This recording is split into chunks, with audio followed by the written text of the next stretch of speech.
Gold trusted gold buyers. మీరు తాకట్టు పెట్టిన బంగారాన్ని విడిపించి ఈ రోజు ఉన్న మార్కెట్ ధరకు కొనబడును. రగ్గుకుల్ల తిల్లకారారా నిన్నెత్తి ముద్దులాడెదరా కోసల రామారారా కౌసల్య రామారారా రగ్గుకుల్ల తిల్లకారారా నిన్నెత్తి ముద్దులాడెదరా కోసల రామారారా కౌసల్య రామారారా నుదుటిన్న కస్తూరి తిలకం చిరునవ్వులు చిందే అదరం మల్లెలు మాలలు గట్టి నీ మెడలో వేసెదరారా రఘుకుల తిలకారారా నిన్నెత్తి ముద్దులాడెదరా కోసల రామారారా కౌసల్య రామారారా వెండి గిన్నెలో పాలు అవి నీకై ఉంచితిరారా అల్లరి చేయగమాని నువ్వారగించగారారా రఘుకుల తిలకారారా నిన్నెత్తి ముద్దులాడెదరా కోసల రామారారా కౌసల్య రామారారా బుగ్గన చుక్క పెట్టి నీ కనులకు కాటుకబెట్టి నా మనసును మాలగజేసి నీ మెడలో వేసెదరారా రఘుకుల తిలకారారా నిన్నెత్తి ముద్దులాడెదరా కోసల రామారారా కౌసల్య రామారారా నా మనస్సుని మాలగా చేసి నీ మెడలో వేసేదురా. ఎంత బాగుందండి నిజంగా. అలా కళ్ళు మూసుకొని ఉంటే ఎదురుగా బాలరాముడు ఆనందపడుతున్నాడేమో సంబరపడుతున్నాడేమో అనిపించేంతగా, అందులోనూ మీ వాయిస్ ఈ పాటకి పర్ఫెక్ట్గా సరిపోయింది. అసలు మీరు కాకుండా మీరు కూడా పాడతారా మణికంఠ? నేను పాడతాను. ఏ పాట పాడతారు మీరు? రెగ్యులర్గా ఈ పాట పాడారా లేకుంటే వేరేనా? వేరే నేను పాడిన సాంగ్స్ వేరే ఉన్నాయి మేడం. ఈ పాటను ట్రై చేశారా మీరు? ఈ పాట అంటే లైవ్లో పాడతాను మేడం, మామూలుగా ప్రోగ్రామ్స్ అప్పుడు. కాకుంటే కొండల స్వామి గారు నిజంగా బాలరాముడు ఆనందపడుతున్నాడు కావచ్చు అక్కడ. ఎప్పుడెప్పుడు నేను పాలు తాగాలా అని ఎదురు చూస్తున్నాడేమో అనిపిస్తోంది ఈ పాట. ఎలా దొరికింది అసలు ఈ పాట మీకు? అసలు ఇది మేడం ఒక 40-50 సంవత్సరాల నుండి ఎక్కడైనా, ఇంతకుముందు ఇప్పుడు మనం కర్రలు తీసుకొని మురళీ కోలాటం భజన వచ్చింది, అంతకుముందు చిడతలతో పాండురంగడ భజన అని ఉండేది. అప్పటి నుంచి కూడా ఈ పల్లెటూళ్ళల్లో శ్రీరామనవమి సందర్భాల్లో ఈ పాండురంగడ భజనలు ఈ పాటలు పాడుతూ ఉండేవాళ్ళు. అయితే చిన్నప్పటి నుంచి వింటున్నాను. నేను ఆర్కెస్ట్రా పెట్టిన తర్వాత లైవ్లో కూడా పాడుతున్నా. ఇంతకుముందు కొంతమంది కూడా చేసి ఉన్నారు. అయితే ఆ పాట నేను ఒక సందర్భం ఊహించుకొని చేశా. ఇప్పుడు అందరూ పాడతారు, నాకు మనసులో ఒక సందర్భం ఉంది. మాతృవాత్సల్యంతో చూడండి, శ్రీరాముణ్ణి కౌసల్య కంది, రామాయణంలో పెంచింది కైక అని చెప్తున్నారు. ఈ కైకాదేవి ఆ బాలరాముణ్ణి చక్కగా అలంకరించి అన్నం తినని మారాన్ చేస్తూ ఉంటే ఆ అన్నం తినిపించడానికి ఆవిడేం చేస్తుంది, రఘుకుల తిలకారారా ఈ రఘువంశాన్ని ఉద్ధరించేటువంటి వాడు, మణిమకుటమైనటువంటి వాడివి నువ్వు, రాయ్యా నిన్ను ఎత్తుకొని ముద్దాడతానని ఆ మాతృవాత్సల్యం ఇది మనసులో ఫీల్ అయ్యి, అందులో దానికి తోడు మన ఇండియాలో ప్రతి ఒక్కరికి ఒక కళ ఉండేది. మరి ప్రతి ఊళ్ళో గుడి ఉంది, ప్రతి హృదయంలో రాముడు ఉన్నాడు. కానీ శ్రీరాముడు పుట్టిన నివాసంలో ఆయనకంటూ ఒక గుడి లేదు, అయోధ్యలో లేదు. అప్పుడు ప్రతి ఒక్కళ్ళ మనసు కలసి వేసేటువంటి విషయం. ఇందులో ఏమైందంటే మన ప్రధానమంత్రి గారు ఈ వివాదం ముగిసి బాలరాముడు వస్తున్నాడని చెప్పిన సందర్భాన్ని ఊహించుకొని మన భారతదేశానికి బాలరాముడు లోకాభిరాముడు, జగదభిరాముడు. ఎందుకంటే చూడండి మేడం, మనకు 3,000,000 దేవతలు అంటారు, అందరూ చెప్పిన వాళ్లే, కార్యాచరణ ద్వారా చేసి చూయించిన వాడు శ్రీరాముడు, అన్ని యుగాలకు దేవుడు. అటువంటి ఆదర్శమూర్తి బాలరాముడుగా మన భూమి మీద ఏ దేశానికి లేనటువంటిది, ఇది కర్మభూమి, వేద భూమి అని ఇండియన్ అంటారు. అటువంటి భూమి మీదకి ఆయన వచ్చేటప్పుడు ఆ బాలరాముణ్ణి ఎంత ఆప్యాయతగా మనం ఆహ్వానించాలని నా మనసులో బాధ. నాకు శ్రీరాముడు అంటే బాగా ఇష్టం. ఈ సందర్భాన్ని ఎంచుకొని అది ఫీల్ అయిపోయి ఆప్యాయతకు ఒక తల్లి బిడ్డను పిలిచినట్టుగా ఈ పాట చేయటం జరిగింది. ఇప్పుడు కాదు ఈ పాట చేసింది మీరు, ఇంకా 2 సంవత్సరాలు దాటిపోయింది మేడం. రామాలయ నిర్మాణం పునఃప్రతిష్ఠ కంటే ముందే చేశారు. మరి ఇప్పుడు ఎందుకు అంత వైరల్ అయింది? ఒక 2 ఏళ్ళు దాటింది మీరు ఈ పాట చేసి. అంటే ఈ పాట చేసాం మేడం, అప్పుడు పాడితే బాగానే ఉంది, ఉమ్, కానీ పాట 1 మిలియన్ 2 మిలియన్లు అట్ట వెళ్తా ఉంది. ఈ రాముడి ప్రతిష్ఠ అప్పుడు అవి కొంచెం కదిలింది పాట. ఉమ్, తరువాత రీసెంట్గా తమిళనాడులో బోర్డర్లో ఒక ఫంక్షన్కి, డివోషనల్ ఫంక్షన్కి సినిమా యాక్టర్ సూర్య గారి తమ్ముడు వచ్చాడు, కార్తీ గారు. ఉమ్, వచ్చినప్పుడు ఈ రఘుకుల తిలక రారా అనే దానికి ఆయన స్టెప్పులు వేసినట్టుగా ఇన్స్టాగ్రామ్లో రీల్ వచ్చింది మేడం. ఓకే. నాకు ఇన్స్టాగ్రామ్ తెలీదు, ఆ, ఎవరో చూసి నాకు వాట్సాప్లో పెట్టారు, నీ పాట కార్తీ స్టెప్పులు వేసాడని. ఉమ్, ఇక అక్కడి నుంచి ఇది వైరల్ అవటం, ఇక ఆ నోట ఈ నోట తనకు లీడరు దేవుడు అనుకున్న ప్రతి ఒక్కరు, రాజకీయ నాయకులు, కార్యకర్తలు, ఇక ఇళ్లల్లో పిల్లలను ఊహించుకున్న తల్లులు, ఇక కుర్రవాళ్ళు అయితే ఇక రీల్స్, ఎందుకంటే వాళ్ళు వెస్ట్రన్ స్టెప్ వేసినా ఈ పాట సూట్ అవుతుంది, ఆ, ఫోక్ సాంగ్గా స్టెప్పులు వేసినా సూట్ అవుతుంది, కోలాటాలకైతే ఇక చెప్పాల్సిన పని లేదు. ఉమ్, అవి ఏ కోలాటం చూసినా ఈ రఘుకుల తిలక లేకుండా అసలు కోలాటమే లేదు ఇప్పుడు. అట్ట ఖండాంతరాలు దాటిపోయింది ఇది. ఉమ్. ఇప్పుడు 3 ఏళ్ళు అయింది ఈ పాట, ఒక చిన్న రీల్తో బయటికి వచ్చింది. అది కూడా మొన్న శ్రీరామనవమికి ఆ టైంలో అప్పుడే పాట పాడారేమో అన్నంతగా విపరీతంగా ట్రెండ్ అయిపోయింది కదా, వైరల్ అయిపోయింది కదా. సో అంతకుముందు దీన్ని ఏమనుకునేవాళ్ళు మీరు? అసలు జనాల్లోకి వెళ్తుందా లేదా, ఆ ఫీల్ ఉండేదా? అంటే పాట బాగుంది, జనాలు చూస్తారు, ఏదైనా ఒక 2-3 మిలియన్ వ్యూస్ అలా వెళ్ళింది అనుకున్నాం మేడం. పాట మంచి పాట వెళ్ళింది అనుకున్నాం. ఈ తర్వాత ఈ జనవరి నుంచే ఇది ట్రెండింగ్ అవడం స్టార్ట్ అయింది సాంగ్ కూడా, ఈ రీల్స్ కానీ ఇవన్నీ. జనవరి నుంచి ఒకరి తర్వాత ఒకరు రీల్స్ చేసుకోవటం, అలా అలా బాగా వైరల్ అయింది మేడం. సో ఇప్పుడు రఘుకుల తిలక రారా అంటే వాడిని రమ్మని పిలుస్తున్నాం, ఒక బాబుని చిన్నోడిని పిలిచినట్టుగా అలా పిలుస్తున్నాము. అయితే రఘుకుల తిలకుడు శ్రీరాముడిని రారా అని పిలవడం అంటే ఎంత మాధుర్యము, లేకుంటే ఎంత ఆప్యాయత, ఎంత ప్రేమ ఉంటే అంత పిలుస్తారు. మీ వాయిస్లో కూడా అది పలకడం అనేది ఎంతసేపు ప్రాక్టీస్ చేశారు మీరు? ప్రాక్టీస్ ఏం లేదు మేడం, ఆ పాటను సింగిల్ టేక్లో పాడే నేను. మ్మ్. అయితే విషయం ఏంటంటే భక్తి నవ విధాలైనటువంటి మార్గాలు, అందులో మనం భగవంతుడి దేవుడు అనుకుంటే దూరంగా ఉండి పూజించి నమస్కరించి సాగిలపడి మొక్కుతాం. అవును. మనం సఖ్యం అని ఒకటి ఉంది, సావాసం చేయడం భగవంతుడితో, మనం ఓన్ చేసుకోవటం. భగవంతుడు మా ఇంట్లో వాడని అట్ట ఓన్ చేసుకున్నప్పుడు, ఇప్పుడు మీరు రామదాసు కీర్తనలు ఉంటాయి, ఎవడబ్బా సొమ్మని కొలుకుతూ తిరిగేవు రామచంద్ర అని. అవును. మరి అంత మాత్రాన భగవంతుడిని తిట్టినట్టేనా రామదాస్ గారు? కాదే. అది లోపల ఉన్నటువంటి ప్రేమ. నేను కొంతమంది నాకు కామెంట్లు వచ్చినాయి మేడం, అంతలావు దేవుణ్ణి పట్టుకొని కొండసం రారా పోరా అంటున్నావు, ఇది ఎంతవరకు న్యాయమని కామెంట్లు చేశారు.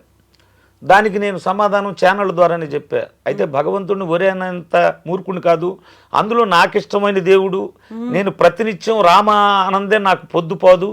నేను ఆటో నడుపుతాను మేడం, అనౌన్స్మెంట్ ఆటోలు నడుపుతాం మా అబ్బాయి నేను, మైకులు కట్టుకొని పాసింజర్లు తోలం.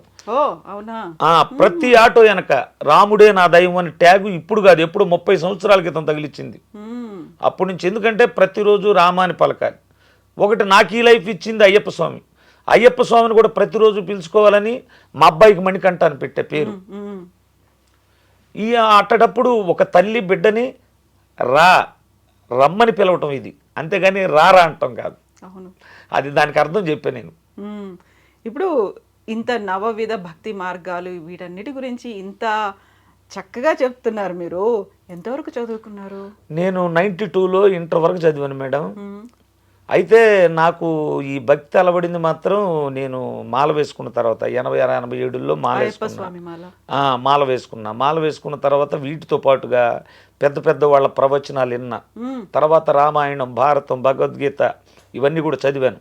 చదివిన తర్వాత కొద్దిగా నాకేం అర్థమైందంటే, కలియుగంలో ఈ సంకీర్తన, ఈ భజనకున్నంత శక్తి దేనికి ఉండదనేటువంటిది ఉపనిషత్తులో ఒక వాక్యం ఉంది మేడం. కృతే యాజన్ యజ్ఞస్తత్రేతాయాం ద్వాపరే ధ్యాయాన్ యదాప్నోతి తదాప్నోతి కలియుగే సంకీర్త కేశవం. నీకు కృతయుగం, త్రేతాయుగం, ద్వాపర యుగాల్లో యజ్ఞయాగాది క్రతువులు చేస్తే ఎంతైతే ఫలితం వస్తుందో, కలియుగంలో సంకీర్తన రామ శ్రీరామ అంటే అంత ఫలితం వస్తుందని ఉంది. మన పూర్వీకులు కాశీ వెళ్ళేవాళ్ళు, అక్కడ చనిపోతే కైలాస ప్రాప్తి కలిగేది. అవును. కాశీలో కూడా ఆ చనిపోయేవాడి చెవులో చెప్పేది శ్రీరామ, ఇదే శబ్దం మేడం. రామనామం అంత రుచికరమైంది, అయితే దాన్ని ఆస్వాదించగలిగి ఉండాలి. మ్మ్. ఇదే రామదాస్ చెప్పాడు, శ్రీరామ నీ నామం ఎంత రుచిరాని. అంత రుచిగా ఉంటుంది రామనామం, కాకపోతే అలవాటు చేసుకుంటే. మ్మ్. లేకపోతే ఏంది మేడం, నా 40 సంవత్సరాల సర్వీసులో ఒక డివోషనల్ సాంగ్, ఒక భక్తి గీతం ఇన్ని రీల్స్తో ఖండాంతరాలు దాటతం నేను ఫస్ట్గా చూడటం అనమాట. అవును. కుర్రవాళ్ళు, ముసలివాళ్ళు, ఈ యూత్ రామనామాన్ని మర్చిపోతున్నటువంటి టైంలో వాళ్ళ చేత అనిపించడం కాదు, నృత్యం చేయించాడు ఆ నామాన్ని. ఇది నా గొప్పతనం కాదు మేడం, ఆ భగవంతుడు నన్ను ఎంచుకున్నాడు, ఇతని నోటి ద్వారా ఈ ప్రపంచం దాటాలనుకున్నాడు. ఆయన తలుసుకుంటే ఏదైనా జరిగిపోదు మేడం. అవును. లోకాభిరాముడు శ్రీరాముడు అంతే. దానికి ఆ రామనామాన్ని ఇంతలా వైరల్ చేసి ట్రెండింగ్ చేయించడానికి మిమ్మల్ని ఎంచుకున్నాడు భగవంతుడు. అంతే కదా. అంతేనండి. ఆ ఆనందం ఎలా అనిపిస్తుంది ఒక్కసారి మీరు ఇంత వైరల్ అయింది అనుకున్నప్పుడు? అసలు ఊహలకు అందిద్దా మేడం. ఇప్పుడు మీ స్టూడియోలో నా కల్లా కనిపిస్తుంది అనమాట. నేను ఎక్కడో బాపట్ల పక్కన కర్లపాలెం, పాతనందాపాలెం గ్రామంలో పల్లెటూళ్ళలో ఆటో నడుపుకోవాల్సిన వాడిని ఈ రోజున మీ స్టూడియోలో కూర్చోగలిగానా? ఇంకొకటి, నాగబాబు గారు వాళ్ళ మేనేజర్ చేత ఫోన్ చేశారు, చిరంజీవి గారి తమ్ముడు. నాగబాబు గారు రమ్మన్నారని ఎన్ మీడియా వాళ్ళు ఫోన్ చేశారు. సరే, పెద్ద ఆయన ఒక విధంగా చెప్పాలంటే అక్కడి నుంచి రావడానికి నాకు ఛార్జీలు కూడా కష్టమే మేడం, ఎందుకంటే మేము ఆటోలు దొరుకోవాలా, జీవనం చేసుకోవాలా. ముందులో ఛార్జీల సంగతి చెప్దాము అనుకున్నా, ఇది వాస్తవం ఎక్కడ చెప్పలేని, మీ ఛానల్లో చెబుతున్నా. అందులో మా మిస్సెస్ వచ్చి, ఏమయ్యా ఎప్పుడు ఉండే డబ్బులే, అంత పెద్ద ఆయన పిలిచిన తర్వాత వెళ్ళకపోతే బాగుండదనే కాడికి మళ్ళీ సాయంత్రం తిరిగి నేనే ఫోన్ చేసి వస్తున్నానండి అన్న. ఛానల్ దగ్గరికి వెళ్ళాను మేడం. వెళ్ళిన తర్వాత అక్కడున్న యాంకర్ గారు, మీకు చరణ్ అర్జున్ గారు తెలుసా అంది. ఆయన తెలియని వాళ్ళు ఎవరు ఉంటారమ్మా, మొన్న విమానం సినిమాకి కూడా మ్యూజిక్ డైరెక్టర్ ఆయనే కదా, ఆయన పాటలు బాగుంటాయి, చాలామంది గాయకులను పరిచయం చేశారని చెప్పా. మీరు మాట్లాడతారండి లైవ్లో అన్న అని చెప్పింది. మాట్లాడతానమ్మా అన్న. లైవ్లో ఫోన్ చేశారు. చేసిన తర్వాత ఆయన మాట్లాడతా రక్కుల తిలకపాడిని కొండల స్వామి స్టూడియోలో ఉన్నాడు, మాట్లాడండి అని చెప్పింది.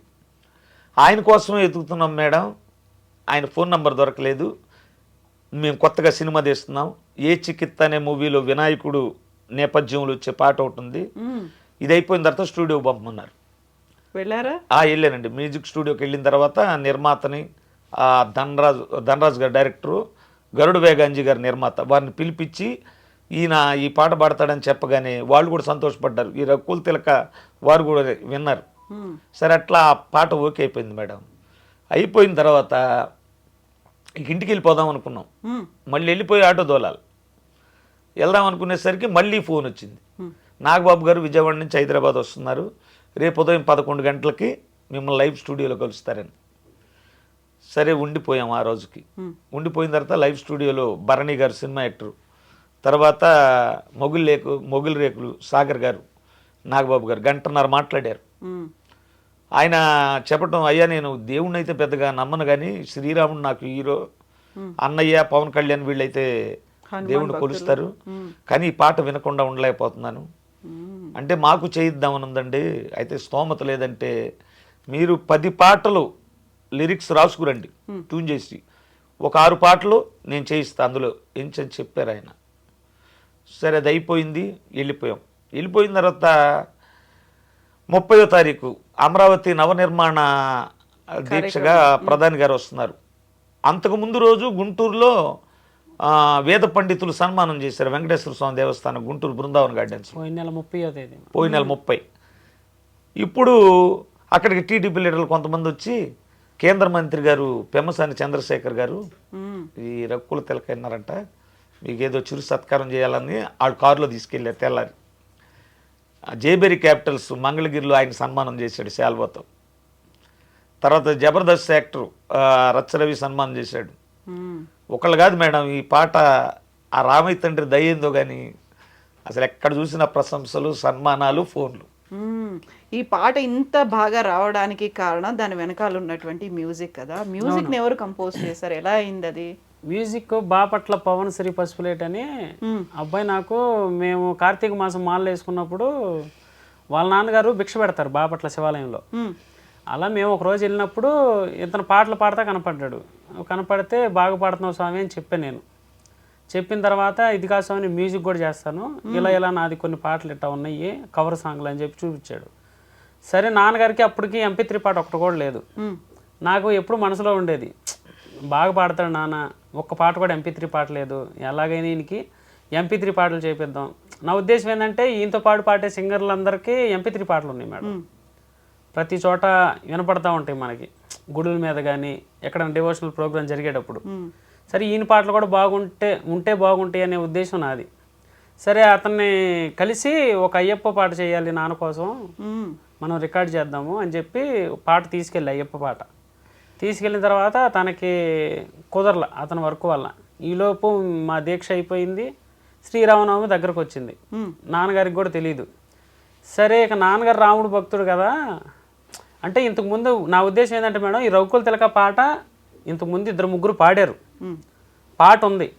నేను ఆలోచించింది ఏంటంటే వాళ్ళ పాట ఏమో అని, నేను వాళ్ళు రాశారేమో, వాళ్ళ ఓన్ సాంగ్ ఏమోనని. తర్వాత ఏమైందంటే నేను కొన్ని వీడియోస్ అంతకుముందు పాడిన వాళ్ళు చూసినప్పుడు ఓకే ఇది ఎవరి పాట కాదు పాత పాట అంటే నాన్నగారికి తెలుసు అని నాకు తెలియదు, ఆయనకి తెలుసు పాత పాట అని చెప్పాడు తర్వాత నాతో. సరే ఇదే పాట చేపిద్దాం, నాన్న రామభక్తుడు కదా శ్రీరామనవమి దగ్గరకు వస్తుందని చెప్పి అతనికి ఆ పాట ఇచ్చి ట్రాక్ చేయించి రేపు శ్రీరామనవమి అనగా ముందు రోజు మార్నింగ్ అతని ఇంటికి వెళ్ళాం. ఇంటికి వెళ్ళి ఇక అక్కడ పాడమని చెప్పారు, గురుగారు పాడండి అన్నాడు. ఇక పల్లవి మొదలు పెట్టాడు, పాడిన తర్వాత పూర్తి పాట పాడేయమని చెప్పాడు. ఇక అలా మొత్తం సింగిల్ టేక్లో సాంగ్ అంతా పాడేశాడు. కోరస్ కూడా మ్యూజిక్ కంపోజ్ చేసిన పవన్ శ్రీ పసుపులేట్ అబ్బాయి నేను కోరస్ పాడేసాం. ఇక ఆ నైట్ 9-10 ఆ టైంలో ఫుల్ సాంగ్ ఇచ్చాడు మాకు, రేపు శ్రీరామనవమి అనంగా. ఇమ్మీడియట్గా అయిపోయింది ఎడిటింగ్ కూడా. అంటే ట్రాక్ ఆల్రెడీ తయారు చేశారు కదా మేడం, ఇక దాన్ని ఏంటంటే మాస్టరింగ్ చేసి ఇవ్వటమే, వోకల్ మిక్సింగ్ చేసి మాస్టరింగ్ చేసి మనకు పంపించాలి. అది పంపించిన తర్వాత నాకు నాన్నగారిని పెట్టి వీడియోలో కనపడేటట్టు తీయడానికి టైం లేదు, తెల్లారితే శ్రీరామనవమి. ఇంకా అర్జెంటుగా పెట్టేయాలని చెప్పి కొన్ని వీడియో క్లిప్పులు తీసుకొని ఆ వీడియో క్లిప్పుల్లో లిరిక్స్ యాడ్ చేసి అప్లోడ్ చేయడం జరిగింది. ఆ టైంలో ఎంత విపరీతంగా శ్రీరామనవమి రోజు వైరల్ అయింది అంటే, ఈ పాట పాడింది ఎవరు, కనిపిస్తే బాగుండు, చూస్తే బాగుండు, ఆయన ఎవరో తెలిస్తే బాగుండు అని చాలా మంది వెతికారు కదా. అసలు కొండల స్వామి గారే పాడారు ఆ పాట అనేది ఎప్పుడు బయటకు వచ్చింది? ఇది మేడం అంతకుముందు పాట ఖండాంతరాలు దాటిపోయింది. అయితే పాడింది నేనన్న సంగతి జనానికి ఎవరికి మా మండలంలో కూడా చాలా మంది తెలీదు. అయితే దాని పుణ్యం ఎవరంటే ఛానళ్ళే మేడం, ఎందుకంటే వాళ్ళకి ధన్యవాదాలు చెప్పాలి ఛానల్ అన్నిటికి కలిపి. ఎందుకంటే పాట అయితే ప్రచారంలోకి వచ్చింది, నేను కనపడటం ఛానల్లో ఎప్పుడైతే ఇంటర్వ్యూలు ఇవ్వటం మొదలుపెట్టానో ఇది కూడా అందరూ చూడటం మొదలుపెట్టారు. ఒరే ఈ పాట పాడింది మన కొండల స్వామి, మా ఊళ్ళో కూడా చాలా మంది తెలీదు. ఇప్పుడు గుర్తుపడుతున్నారు, ఎక్కడికి వెళ్ళినా హైదరాబాద్లో కూడా గుర్తుపడుతున్నారు. ఈ మధ్య కాలంలో తెలిసింది నేను ఈ ఇంటర్వ్యూ మేము వచ్చే ఈ మధ్యలో క్యాబుల్లో రాని ఆటోలో రాని ఈ పాట సంగతి అడిగితే మేము విన్నాం అని చెప్పటం, 2-3 ఆటో డ్రైవర్స్ సెల్ఫీలు తీసుకోవటం ఇలా జరిగింది మేడం. మేము కూడా ఇంతమంది విన్నారా మన పాట అంటే, కొంతమంది సెలబ్రిటీలు కూడా విన్నారన్నప్పుడు ఇంకా ఆనందం వచ్చింది మేడం ఎక్కువ. అంటే వీళ్ళందరూ ఇనుంటారా లేదా అని ఒక డౌట్, ఇంత వైరల్ అయింది కదా ఎప్పుడో ఒకసారి అన్నా ఇనుంటారు అని ఉద్దేశం ఉండేది మనసులో. ఏడకు వచ్చిన తర్వాత అది క్లియర్ అయిపోయింది. అంతలో నాగబాబు గారే పిలిచి మేము విన్నాం పాట, వాళ్ళ అమ్మాయికి కూడా వినిపించారంట ఆ పాట. ఇప్పుడు ఇంతమంది ఈ పాటని ఇలా చూసి ఇంత బాగా పాడుకొని రిపీట్ మోడ్లో ప్రతిసారి పదే అదే వింటూ ఉన్నప్పుడు వేరే భాషల్లో వాళ్ళు కూడా అడుగుతున్నారు మిమ్మల్ని, మాకు కూడా పాట పాడండి అని. చాలామంది అడిగారు మేడం. కన్నడ నుంచి బెంగళూరు వాళ్ళు ఫోన్లు చేసి అడుగుతూ ఉంటారు. అట్లా తమిళనాడు బోర్డర్లో వాళ్ళు కూడా ఈ భాషలోకి కన్వర్ట్ చేయొచ్చు కదా అని చెప్పి అడిగారు. అడిగితే ముందు మేము హిందీలో అనుకున్నాం, హిందీలో చేద్దామని అనుకున్నాం. ఒక ఆయన ఖమ్మంలో ఉన్నాడు పట్నాయక్ గారని, ఆయన్ని నాకు హిందీ ప్రొఫెసర్ నండి నేను బాగా రాస్తానని చెప్పారు ఆయన ఫోన్లో. పాట లిరిక్స్ మొత్తం పెట్టాడు, చూస్తే షింక్ అవట్లా, ఆ ఫీలింగ్ రావట్లేదు మేడం. అబ్బే ఈ పాటని భగవంతుడు నాకు లైఫ్ అచీవ్మెంట్గా ఇచ్చాడు, ఇక దీన్ని చెడగొట్టడం ఇష్టం లేక ఇక ఏటి జోలికి వెళ్ళలేదు మేడం. ఇక ఇది తెలుగులో అట్లా ఉండిపోవాలని. ఇప్పుడు తమిళ్ కన్నడ ఇవి కూడా సెట్ అవ్వట్లేదు అస్సలు. సెట్ అవట్లా ఆ భాషకి, ఆ వాటిలో ట్రై చేయలేదు మేడం. ఏదొచ్చినా ఆ ఫీలింగ్ రావట్లేదు. పదాలు సరిపోవట్లేదు అందులో.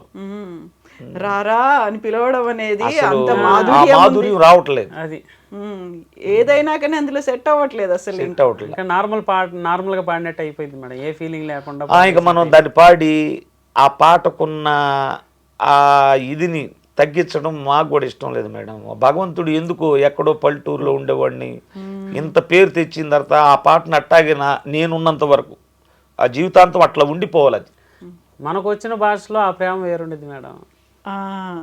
అవును. అందులో కొంచెం మీరు నిన్నెత్తి ముద్దులాడేదరా అనే మాట చాలా మనం రోజు ఇంట్లో మాట్లాడుకునే మాట, మన చిన్న పిల్లల్ని ముద్దు చేసినట్టు ఉండేటువంటి మాట అందులో కూడా ఉంటాయేమో అట్లాంటి పదాలు. కాకపోతే దీనికి మ్యాచ్ అయ్యే పదాలు అన్నట్టుగా చూస్తాం కదా. ఇది ఈ లెవెల్లో చూసిన తర్వాత కొంచెమన్నా మ్యాచ్ అవ్వకపోతే వచ్చేది చేశారంటారు మేడం, మిస్సింగ్ ఉంటుంది కదా. అంత బాగుంది పాట, వీళ్ళు ఎక్స్పెరిమెంట్ చేశారు, చేయకుండా ఉంటే బాగుండేది పేరు వస్తుంది కదా మళ్ళీ. అందుకనే మేడం. మీరు ఫస్ట్ అయ్యప్ప స్వామి పాట అనుకున్నారు, ఏ పాట అది? అది పందల రాజ్యాన అనే పాట మేడం. పాడతారా? మా వాడు ఒక ఫీల్తో ఏ పదాలైనా చూడండి మా ఛానల్లో పాటలు హృదయ లోతుల్లోకి వెళ్ళిపోవాలి, బాగుండాలి, అర్థం చేసుకోవాలి, ఎవరు విమర్శించకూడదు, దీక్ష తీసుకోవాలి అని అందరికీ ఉంటుంది. ఇంట్లో సమస్యల వల్ల కానీ, డబ్బులు లేకపోవటం కానీ, ఈ సమస్యల వల్ల కొంతమంది ఆగిపోతూ ఉంటారు. ఆ ఫీలింగ్ దృష్టిలో పెట్టుకునే రాశాడు. కార్తీకం రాగానే మనసు కలవరిస్తుంది, నీ మాల వేసుకొని దీక్ష చెయ్యమంటుంది, ఇంటిలోన శాంతి లేదు, చేతిలోన పైసా లేదు, అయినా గాని నిన్ను చూసే ఆశ నాకు తగ్గలేదు, శరణం శరణం అయ్యప్ప స్వామి శరణం అయ్యప్ప, శరణం శరణం అయ్యప్ప మా స్వామి శరణం అయ్యప్ప, పందళ రాజ్యాన పాము పడగల నీడనా వెలసినాడు అయ్యప్ప స్వామి శబరి కొండనా, స్వామి చక్కన స్వామి పలుకు చక్కన, నిన్ను చూసిన జన్మ ధన్యం అయ్యేనా. ఈ పాట మీరు రాసారా? అవునా? పాడతారు కూడా కదా? పాడతా. ఇప్పుడు ఈ భజన కార్యక్రమాలు లేకపోతే మండల పూజలు ఇలాంటి పూజలకు వెళ్ళి మీరు పాడతారు? ఆర్కెస్ట్రా మేడం, అది డివోషనల్ ఆర్కెస్ట్రా. అయ్యప్ప స్వామి భజనలు చేస్తూ ఉంటాం. వాళ్ళు పడి పూజ పెట్టుకుంటే వాళ్ళు ఆర్కెస్ట్రా మనల్ని పెట్టుకుంటే మనం వెళ్ళి ఆ 3-4 గంటలు డివోషనల్ ఆర్కెస్ట్రా మీద డివోషనల్ సాంగ్స్ పాడతాం మేడం. ఒక పాట పాడరా మీరు కూడా?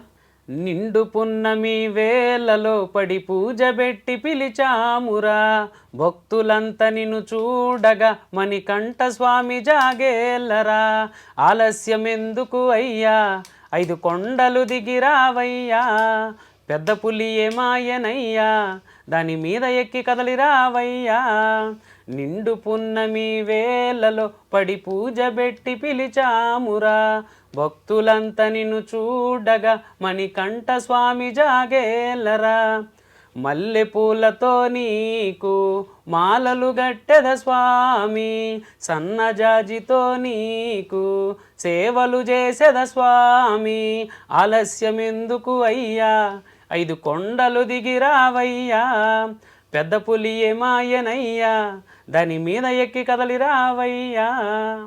మీరే రాస్తారా ఈ పాటలన్నీ కూడా? మీ ఆర్కెస్ట్రాలో పాడే పాటలన్నీ కూడా? మ్యాక్సిమం 2-3 పాటలే మేడం, వేరే పాటలు ఉంది. మిగతా మా ఛానల్లో ఉన్న పాటలన్నీ నేను రాసిన. మీరేం చదువుకున్నారు? నేను డిగ్రీ 2nd ఇయర్ వరకు చదువుకున్నాను. ఆ తర్వాత ఎందుకు కంటిన్యూ చేయలేదు? ఫైనల్ ఇయర్ 2nd ఇయర్లో మ్యారేజ్ అయింది మేడం. అయితే మ్యారేజ్ అయితే ఆపేయాలా? తర్వాత కుదరలే వాళ్ళకి. కాలేజీకి వస్తానంటే వాళ్ళు అంటే తర్వాత నాకు కూడా బండి తీసుకున్నాం ఆటో అనౌన్స్మెంట్లకి. ఎగ్జామ్స్ వాటికి రాసుకుంటానంటే ఆ కాలేజీలో డైలీ రావాలి,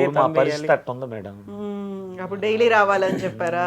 తంబెయ్యాలి, డైలీ రావాలి, అలా డిస్కంటిన్యూ అయిపోయింది. మరి ఇప్పుడు మ్యూజిక్ అనేది ఎట్లా నేర్చుకున్నారు మీరు?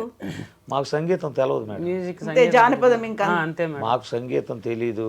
ఒక పాట మావాడు అనౌన్స్మెంట్కి వెళ్ళినప్పుడు నోట్లో హమ్ చేసుకుంటా ఉంటాడు. ఏదన్నా పదాలు వచ్చినాయి అనుకోండి వెంటనే మొబైల్ తీసి రికార్డింగ్ చేస్తాడు. మధ్యాహ్నం భోజనానికి వచ్చిన తర్వాత నాన్న నాకు ఈ పదాలు వచ్చినాయి, ఈ బాగున్నాయా లేదా అని చెప్పి చెప్తాడు పల్లవి. ఇక దాని నుంచి విన్న తర్వాత చరణాన్ని అనుకుంటాం, అనుకొని ఈ పదాలు ప్రాస ఇవన్నీ కలుస్తాయా లేదా అనుకుంటాం. పాట పూర్తయిన తర్వాత మా కీబోర్డు మాస్టర్ ఉన్నాడు వల్లూరు శ్రీనివాస్ అని, మా ఆర్కెస్ట్రాలోకి వచ్చాను. అయ్యా ఇది ఇట్లా ఉంటుంది పాట, ఇది రాగంలో కలిసిద్దా లేదా అని ఒక్కసారి సరి చూసుకొని తర్వాత కంపోజ్ చేస్తాం.